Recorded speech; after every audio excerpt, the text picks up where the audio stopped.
A'udzubillahi minasyaitonirrajim. Bismillahirrahmanirrahim. Kita teruskan dengan surah As-Sajdah. As-Sajdah. Bismillahirrahmanirrahim. Alif Lam Mim. Tanzilul kitabi la raiba fihi min rabbil alamin. Diturunkan Al-Quran ini dengan tidak ada sebarang syak padanya dari Tuhan yang memelihara dan mentadbirkan sekalian alam.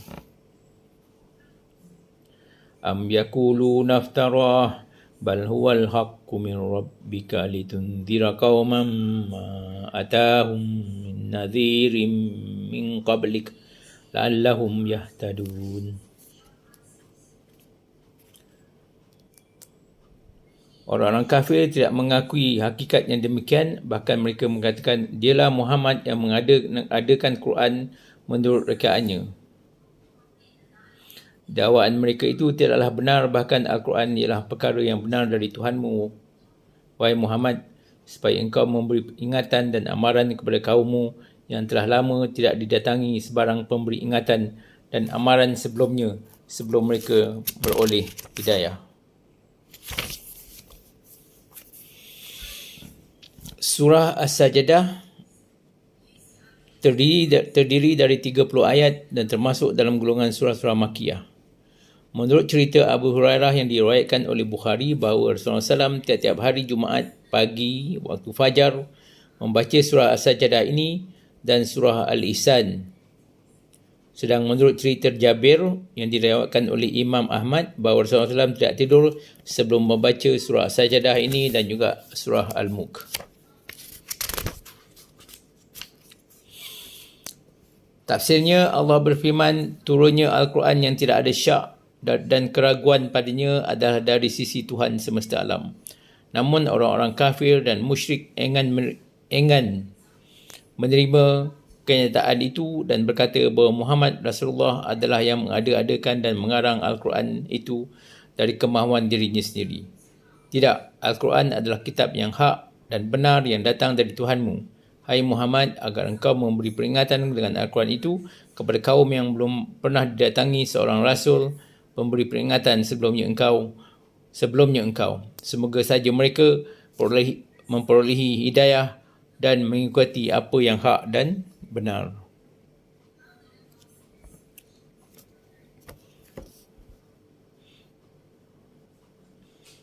Allahul ladzi khalaqas samawati wal arda wama bainahuma fi sittati ayyamin summa istawa 'alal 'arsy ma lakum min dunihi min waliyyin wala syafi' afala tatazakkarun.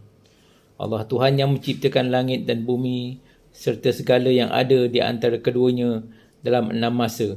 Kemudian dia bersemayam di atas arasy. Kamu tidak akan beroleh sebarang penolong dan pemberi syafaat selain dari Allah. Dan oleh itu, tidakkah kamu mau insaf dan mengambil iktibar untuk mencapai keredaannya? Yudabbirul amra minas sama'i ilal ardh summa ya'ruju ilaihi fi yawmin kana miqdaruhu alfasanatin mimma ta'uddun. Allah mentakbirkan makhluk-makhluknya bagi melaksanakan takbirnya itu. Ia menurunkan segala sebab dan peraturan dari langit ke bumi, kemudian diangkat naik kepada pengetahuannya segala yang berlaku dari pelaksanaan takbirnya itu untuk dihakiminya pada suatu masa yang dirasai oleh orang-orang yang bersalah. Banyak bilangan tahunnya menurut hitungan masa kamu yang biasa.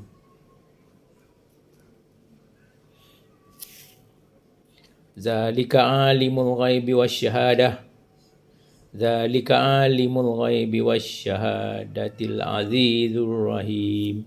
Yang demikian sifatnya ialah Tuhan yang mengetahui perkara-perkara yang ghaib, yang nyata, yang maha kuasa lagi maha mengasihani. Tafsirnya, Allah SWT berfirman bahawa dia telah menciptakan langit dan bumi dan segala apa yang ada di antara keduanya dalam tempoh 6 hari. Kemudian bersemayamlah dia di atas arasy. Sesungguhnya tidak ada lagi bagi kamu selain dia seorang penolong dan seorang pemberi syafaat kecuali sesudah memperoleh izinnya, kerana dia adalah Maha Pencipta dan dialah yang Maha Kuasa atas segala sesuatu. Dan dia mengatur urusan dari langit yang teratas turun ke bumi yang terbawah. Kemudian kembalilah urusan itu ke langit kepadanya dalam tempoh 1 hari yang kadar lamanya adalah 1000 tahun menurut perhitunganmu. Demikianlah Tuhanmu yang mengetahui segala apa yang gaib dan yang nyata, yang mengurus segala sesuatu dan menyaksikan amal-amal hambanya yang besar maupun yang kecil, yang lembut maupun yang kasar. Dan dialah Maha Perkasa yang kepadanya tunduk segala sesuatu, Maha Penyayang kepada hamba-hamba dan makhluknya.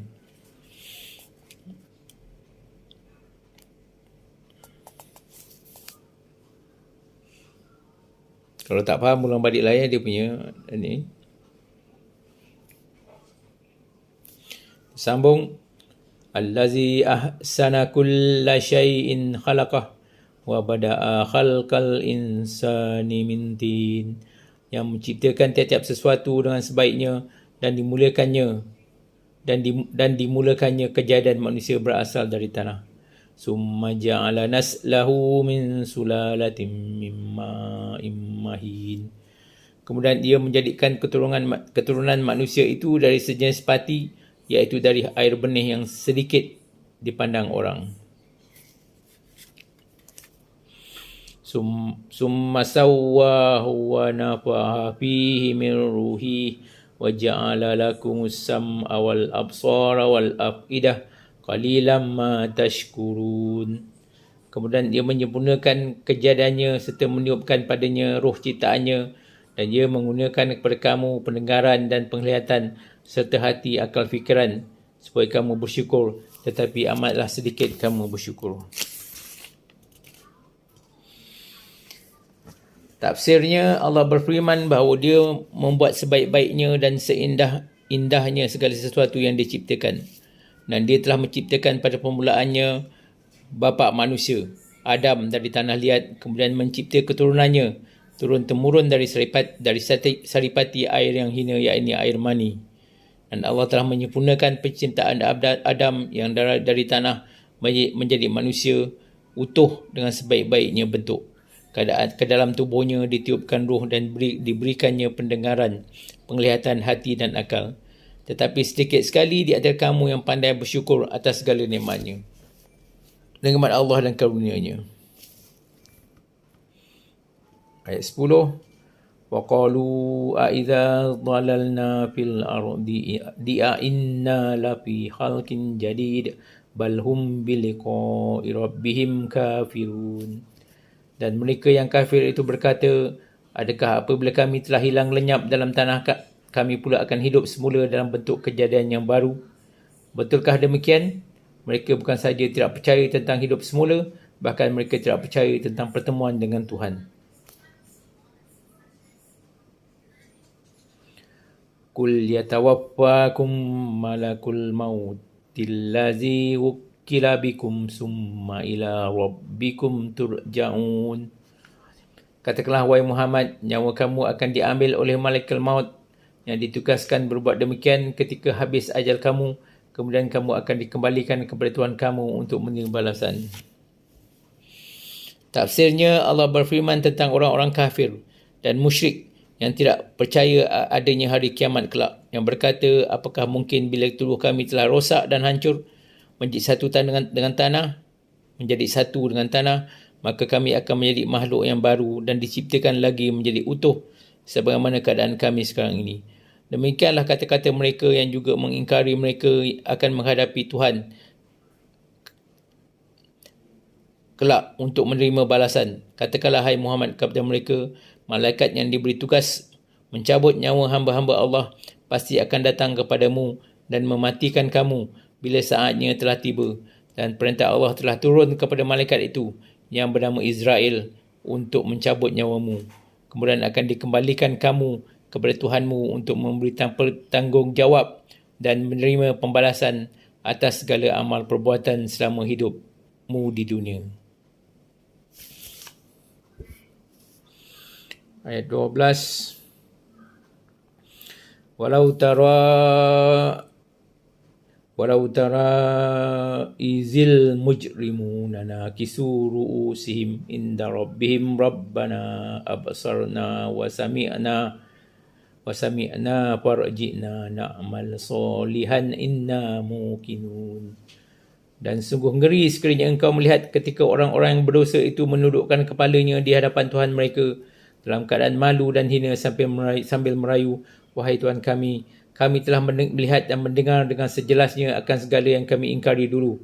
Maka kembalilah kami ke dunia supaya kami mengerjakan amal-amal yang baik. Sesungguhnya kami sekarang telah yakin.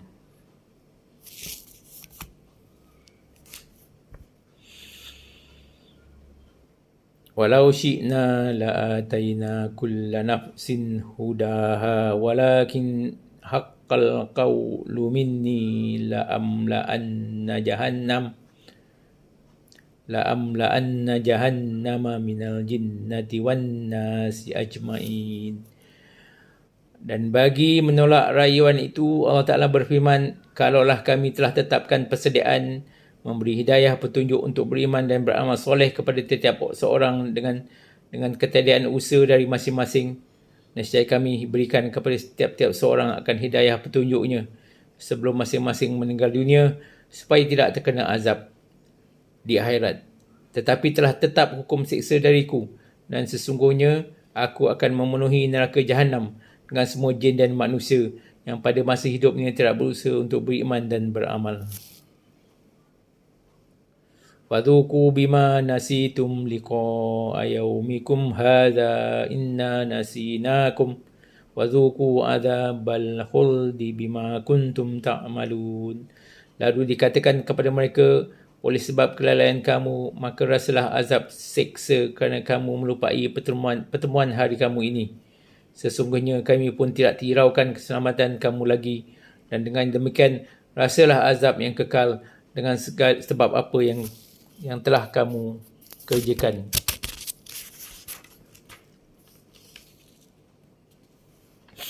Tafsirnya, Allah SWT berfirman menggambarkan keadaan orang-orang musyrikin di hari kiamat ketika mereka berdiri di hadapan Allah dalam keadaan hina-dina, mendudukkan kepala mereka kerana takut dan malu dari apa yang mereka yang telah diperbuat dari dosa-dosa yang mereka bawa mati. Mereka berkata pada saat itu kepada Tuhan menyatakan kemenyesalannya, kami telah melihat dan mendengar, ya Tuhan kami, apa yang akan kami alami hari ini sebagai pembalasan atas perbuatan kami di dunia. Maka kembalikanlah kami ke dunia agar kami menebus kesalahan kami yang dahulu dengan mengerjakan amal-amal soleh yang Engkau redha. Sesungguhnya kami telah menjadi yakin bahawa janjimu adalah benar dan apa yang kami ingkari dulu merupakan kenyataan pada hari ini. Allah yang maha mengetahui bahawa andai kata mereka dikembalikan ke dunia, mereka tidak akan menjadi baik, bahkan akan tetap dengan kafir dan syirik mereka. Berfirman, dan kalau kami kendaki, nescaya kami akan beri petunjuk dan hidayah ke setiap orang, akan tetapi telah menjadi ketetapan kami bahawasanya neraka Jahannam akan kami penuhi dengan hamba-hamba kami yang kafir, musyrik, fasik, yang melakukan maksiat tanpa bertaubat, apakah mereka termasuk golongan jin atau golongan manusia. Maka rasailah olehmu siksa ini disebabkan kamu melupakan dan mengingkari pertemuanmu dengan hari ini. Rasakanlah siksa yang kekal ini sebagai pembalasan atas apa yang telah kamu perbuat di dunia. Allah berfirman dalam surah An-Naba, yang maksudnya mereka tidak merasakan kesejukan di dalamnya dan tidak pula mendapat minuman selain air yang mendidih dan nanah sebagai pembalasan yang setimpal. Sesungguhnya mereka tidak takut kepada hisab dan mereka mendustakan ayat-ayat kami dengan sesungguhnya. Dan segala sesuatu telah kami catat dalam sesuatu kitab catatan amal. Kerana itu rasakanlah, dan kami sekali tidak akan menambah kepada kamu selain daripada azab.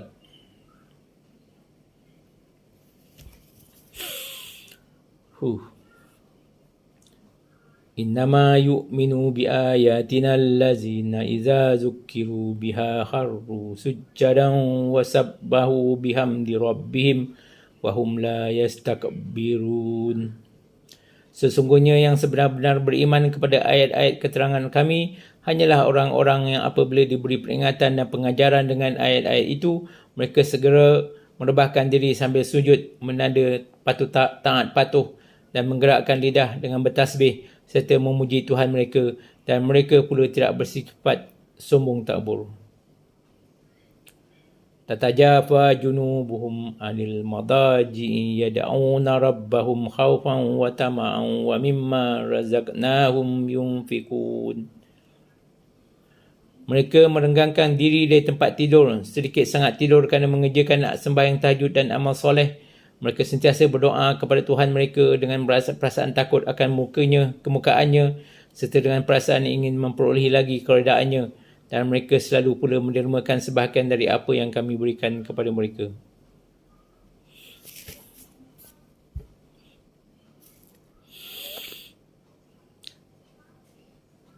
Fala ta'lamu nafsum ma ukhfiya lahum min qurrati a'yun lahum min qurrati a'yunin jazaa'an bima kanu ya'malun. Maka tidak ada seorang pun yang mengetahui satu persatu persediaan yang telah dirahsiakan untuk mereka dari segala jenis nikmat yang amat indah dipasang dengan menggembirakan sebagai alasan bagi amalan-amalan soleh yang mereka telah kerjakan. Tafsirnya, Allah SWT berfirman bahawasanya orang-orang yang benar-benar beriman kepada ayat-ayatnya, bila diperingatkan kepada ayat-ayatnya itu dan mendengarnya, segera mereka menyungkur sujud tanda patuh kepada Allah sambil bertasbih dan serta memujinya dengan merendahkan diri, mengenangkan keagungan Allah dan kekuasaannya yang maha luas meliputi seluruh semesta alam.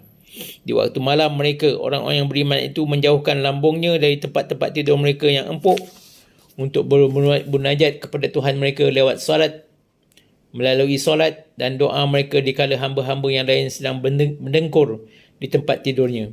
Di samping ibadah dan solat yang mereka lakukan di malam yang sunyi senyap, mereka tidak perlu melalaikan kewajipan sosial mereka dengan menafkahkan zakat yang wajib maupun sedekah yang sunat yang mereka telah sisihkan dari rezeki yang telah Allah kurniakan kepada mereka.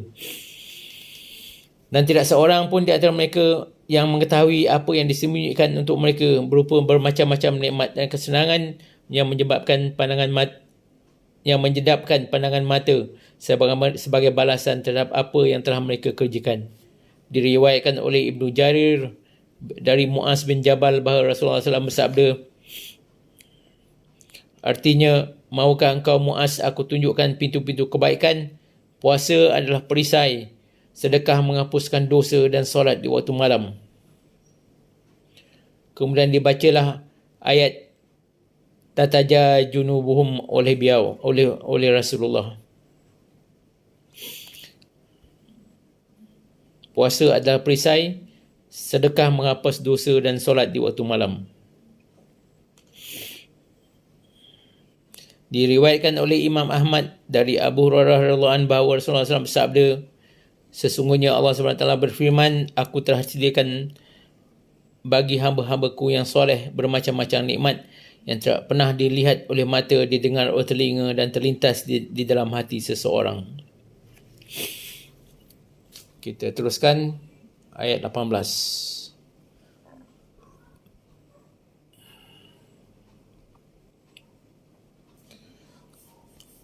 Afaman kana mu'minan kaman kana fasikan la yastawun. Jika demikian halnya, maka adakah orang-orang yang beriman sama dengan seperti orang yang fasik? Mereka tidaklah sama dalam menerima balasan. Ammal lazina amanu wa amilus solihat falahum jannatul ma'wa nuzula walahum jannatul ma'wa nuzulam bima kanu ya'malun. Adapun orang-orang yang beriman dan beramal soleh, maka mereka akan beroleh syurga, tempat tinggal yang tetap sebagai balasan bagi apa yang mereka telah kerjakan. Wa ammal ladzina fasaku fa ma'wahumun nar kullama aradu an yakhruju minha u'idu fiha wa qila lahum zuqu adzaban nar allazi kuntum bihi tukazzibun. Dan sebaliknya orang-orang yang fasik, maka tempat kediaman mereka ialah neraka. Tiap-tiap kali mereka hendak keluar dari neraka itu, mereka dikembalikan kepadanya serta dikatakan kepada mereka, rasalah azab neraka yang kamu sentiasa dustakan di dunia dahulu.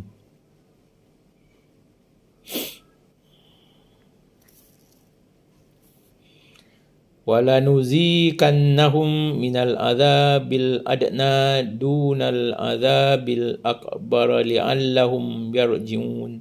Dan demi sesungguhnya kami akan merasakan mereka sedikit dari azab dunia sebelum azab yang besar di akhirat kelak, supaya mereka rujuk kembali bertaubat.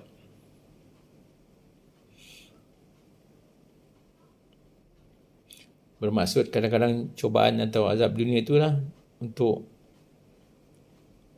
untuk buatkan kita kembali bertaubat, ingat diri. Waman azlamu mimman zukkira bi ayati rabbih summa a'rada anha inna minal mujrimina muntaqimun. Dan tidaklah ada yang lebih zalim daripada orang yang beringat dengan ayat Tuhannya, kemudian ia berpaling daripadanya dan tetap mengingkarinya, sesungguhnya kami tetap membalas.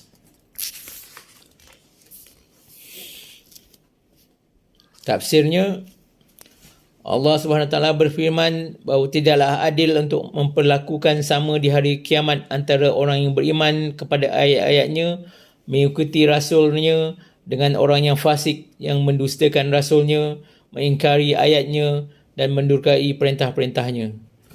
Allah berfirman bahawa orang-orang yang beriman kepada ayat-ayat Allah dan beramal soleh sesuai dengan petunjuknya akan ditempatkan kelak di hari kiamat di syurga-syurga sebagai pahala terhadap apa yang mereka telah kerjakan.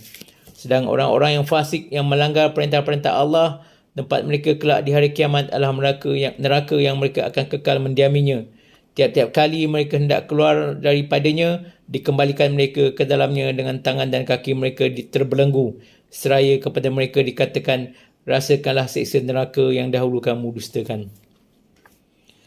Allah berfirman selanjutnya, dan sesungguhnya kami membiarkan orang-orang yang fasik dan kafir itu merasakan azab yang dekat, iaitu azab di dunia berupa bencana-bencana kekeringan, kebanjiran, gempa bumi dan berbagai wabak penyakit sebelum mereka merasakan azab yang lebih besar, iaitu azab dan siksa di akhirat. Dan siapakah yang lebih zalim daripada orang yang telah diberi peringatkan dengan ayat-ayat Tuhannya, kemudian dia berpaling daripadanya, mengingkarinya seakan-akan ia tidak pernah mendengarnya, maka Allah lah memberikan pembalasan kepada orang yang berdosa. Allah berfirman dalam surah Al-Jasiyah, bermaksud, apakah orang-orang yang membuat kejahatan itu menyangka bahawa kami akan menjadikan mereka seperti orang yang beriman dan mengerjakan amal soleh, iaitu sama antara kehidupan mereka dan kematian mereka. Amat buruk apa yang mereka sangkakan itu. Dan dalam surat, patutlah kami menganggap orang-orang yang beriman dan mengerjakan amal yang soleh sama dengan orang-orang dalam berbuat kerusakan di muka bumi. Patutkah pula kami menganggap orang-orang yang bertakwa sama dengan orang-orang yang berbuat maksiat? Dalam surat tu maknanya surah Sad, 2 ayat. Allah bertanya dalam 2 ayat, satu Jasiyah, satu surah Sad. Kita sambung ayat 23. Walaqad atayna Musal kitab fala takum fi mirratin min liqa'ihi wa ja'alnahu hudan li bani Israil. Dan demi sesungguhnya kami telah memberikan kepada Nabi Musa kitab Taurat, sebagaimana kami berikan Al-Quran kepadamu, wahai Muhammad, maka janganlah engkau ragu-ragu menyambut dan menerimanya. Dan kami jadikan kitab Taurat itu hidayah petunjuk bagi kaum Bani Israel. wa ja'alna minhum a'immatan yahduna bi amrina lamma sabaru wa kanu bi ayatina yuqinun. Dan kami jadikan dari kalangan mereka beberapa pemimpin yang memimpin kaum masing-masing kepada hukum agama kami selama mereka bersifat sabar dalam menjalankan tugas itu serta mereka tetap yakin akan ayat-ayat keterangan kami. Inna rabbaka huwa yafsilu bainahum yawmal qiyamah fima kanu fihi yahtalifun. Pertentangan di antara satu golongan dengan yang lain itu, sesungguhnya Tuhanmu sajalah yang akan memutuskan hukumnya di antara mereka pada hari kiamat mengenai apa yang mereka berselisihan padanya. Tafsirnya, Allah SWT berfirman tentang Nabi Musa AS bahawasanya ia telah diturunkan kepadanya kitab Taurat yang dijadikan sebagai petunjuk bagi Bani Israel, dan di antara Bani Israel sendiri Allah menjadikan pemimpin-pemimpin yang menuntun umatnya ke jalan yang benar dan lurus, mengajak mereka bertaat kepada Allah dan mengajarkan amalan perbuatan yang baik, menyuruh bersikap yang makruf dan melarang melakukan yang mungkar. Allah berfirman bahawa kerana kesabaran mereka melaksanakan perintah-perintah Allah dan menjauhi larangan-larangannya, dan kerana kepercayaan dan iman mereka yang mantap sehingga menjadi keyakinan yang tidak tergoyah kepada wahyu Allah dan kitab sucinya, maka Allah kurniakan kepada mereka kedudukan sebagai pemimpin dan imam bagi umat mereka. Ini cerita Bani Israel yang mana kita boleh jadikan contoh. Kita teruskan ayat 26. Awalam yahdi lahum kam ahlakna min qablihim minal quruni yamshuna fi masakinihim inna fi zalika la ayat afala yasma'un. Dan belumkah lagi ternyata kepada mereka yang kafir itu bahawa kami telah membinasakan beberapa banyak dari kaum yang kufur ingkar dahulu daripada mereka, padahal mereka sekarang berulang-alik melalui tempat-tempat tinggal kaum itu. Sesungguhnya kebinasaan kaum-kaum itu mengandungi keterangan-keterangan untuk diambil iktibar. Oleh itu, tidakkah mereka mahu mendengar dan insaf? Awalam yarau anna nasuqul ma'a ilal ardil juruzi fanukhriju bihi zar'an ta'kulu minhu an'amuhum wa anfusuhum afala yubsirun. Dan tidaklah mereka yang tidak mahu taat dan bersyukur itu melihat bahawasanya, dan tidakkah mereka yang tidak mahu taat dan bersyukur itu melihat bahawasanya kami mengarahkan turunnya hujan ke bumi yang kering kontang, lalu kami tumbuhkan dengan air hujan itu tanam-tanaman yang daripadanya dimakan oleh binatang-binatang ternak mereka dan mereka sendiri. Maka mengapa mereka tidak mahu memerhati semuanya itu supaya taat dan bersyukur? Tafsirnya, apakah tidak menjadi petunjuk dan peringatan bagi orang-orang yang mendustakan rasul-rasul dan wahyu Allah akibat dan bekas-bekas yang ditinggalkan oleh umat-umat yang dahulu yang telah kami binasakan kerana sikap yang serupa terhadap rasul-rasul yang terdahulu. Padahal tanda-tanda dan bekas-bekas kebinasaan dan kehancuran itu mereka lihat dan lalui dalam perjalanan mereka, dan sesungguhnya pada peninggalan umat-umat binasa kerana azab Allah itu terdapat tanda-tanda kekuasaan Allah dan bahan peringatan serta pelajaran bagi orang-orang yang memerhatikan dan merenungkannya. Allah berfirman selanjutnya, apakah orang-orang kafir yang mengingkari wujudnya Allah dan orang-orang yang mengingkari nikmat-nikmatnya tidak memerhatikan bagaimana Allah menghalau awan yang padat dengan air ke bumi yang tandus dan kering, lalu ditumbuhkan dengan air hujan itu tanaman-tanaman yang daripadanya dapat makan binatang-binatang ternak mereka dan mereka sendiri. Allah berfirman juga dalam surah Abasa, artinya, maka hendaklah manusia itu memperhatikan makanannya. Sesungguhnya kami benar-benar telah mencurahkan air dari langit, kemudian kami belah bumi dengan sebaiknya, lalu kami tumbuhkan biji-bijian di bumi itu, anggur, sayur-sayuran, zaitun dan pohon kurma. kebun-kebun yang lebat dan buah-buahan serta rumput-rumputan untuk kesenanganmu dan untuk binatang-binatang ternakmu.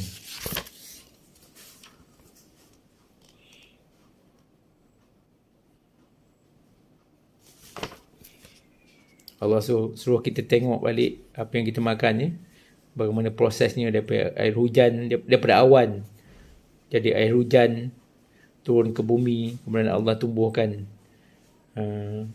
tanam-tanaman untuk binatang dan untuk kita, kesenangan kita semua. Kita teruskan, wa yaqulu ayat 28, wa yaquluna mata hadzal fathu in kuntum shadiqin. Dan mereka bertanya, bilakah datangnya hari pembuka bicara yang dikatakan itu jika betul kamu orang yang benar? Qul yawmal fathi la yanfa'ul ladzina kafaru imanuhum wala hum yunzarun. Katakanlah wahai Muhammad, tidak perlu diketahui masa datangnya, tetapi mesti dipercayai bahawa pada hari pembukaan bicara itu tidak ada gunanya lagi kepada orang-orang kafir kerana mereka hendak beriman, dan mereka perlu tidak akan diberi tempoh berbuat demikian.